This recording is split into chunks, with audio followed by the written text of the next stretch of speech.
The following is meant for entertainment and educational purposes. It is not meant to establish a doctor-patient relationship. Please consult your mental health provider for your mental health needs.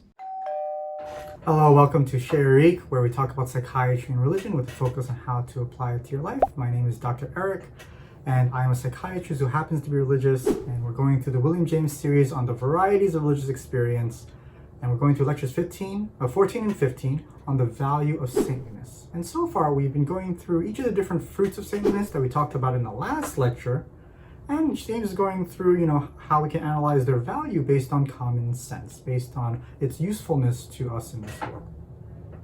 Today, we'll be going through asceticism and poverty, and in particular, we're going to be discussing mostly asceticism. He's pretty quick on the poverty concept, and we're going through, how asceticism is potentially useful and how potentially it's useless. All right. So William, let's remember what asceticism is. It's the belief that by eliminating pleasure and even adding pain, you begin to become closer to God, and it demonstrates devotion to God. We can ask ourselves if it's correct, right? If it's correct that, if we put ourselves to physical punishment, if, it'll be helping us towards God. What's the need for violence against yourself, right? William James points out that this makes our outward physical nature too important. He says that anyone is truly free from the flesh will look at pleasure, pain, abundance, and deprivation as all the same things. And then we can experience enjoyment without fear of corruption. So he's not really too impressed with asceticism as a fruit, as a thing that's valuable. He finds that as ascetics seem to grow older, they have less emphasis on bodily mortifications, of things that hurt themselves. And that he also points out that Catholics nowadays, they have said that you need health in order to be devoted to God. So therefore, you shouldn't be hurting yourself unnecessarily, right? You shouldn't sacrifice your health for God because you need it to serve other people. However, James cautions himself because he says we should be more careful about this concept of asceticism. We should distinguish between good intentions of asceticism and uselessness of it. So asceticism is inherently a twice-born philosophy. Remember that thing where a long time ago we talked about once-born and twice-born?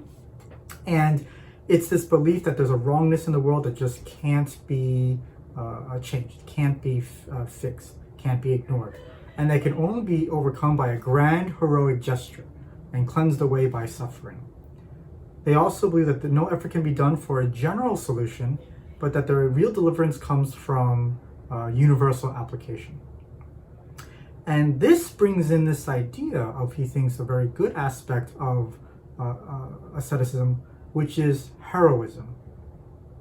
With heroism, no matter who you are, no matter how weak you are, if you are willing to risk your death and suffering, right, this potentially consecrates you forever.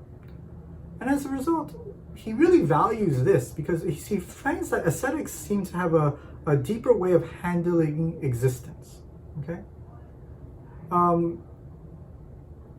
If we get rid of the older forms of, mortifications and bodily harming yourself, we find that there is an expression of heroism in the ascetic framework. And many would point to, say, athletics or militarism or individual national sort of enterprises or pursuits as heroic. These are heroic soldiers. And yeah, they certainly are, right? But when we compare the military style of severity with that of this, like the Spartans, right, versus the ascetics, right, we find that there's a big difference. So if we look at the Spartans, we find that they're very strong and disciplined, but they're also very cruel and savage and barbarous. But ultimately, that the ascetics version of this discipline, of this heroism, is very, very different, potentially more kind, more reasonable, very lasting. And so that's what he talks about it. And then he talks a little bit about poverty, right? Why should we be afraid to be poor, right? A lot of times we may say that if you're poor and you're not doing anything for society, you lack ambition, you're a loser, you're a deadbeat, right? But the truth is that it's not so much how much wealth you have that makes you good or bad, right? Poverty in and of itself is not a good or bad thing. It's what you do with that wealth, right?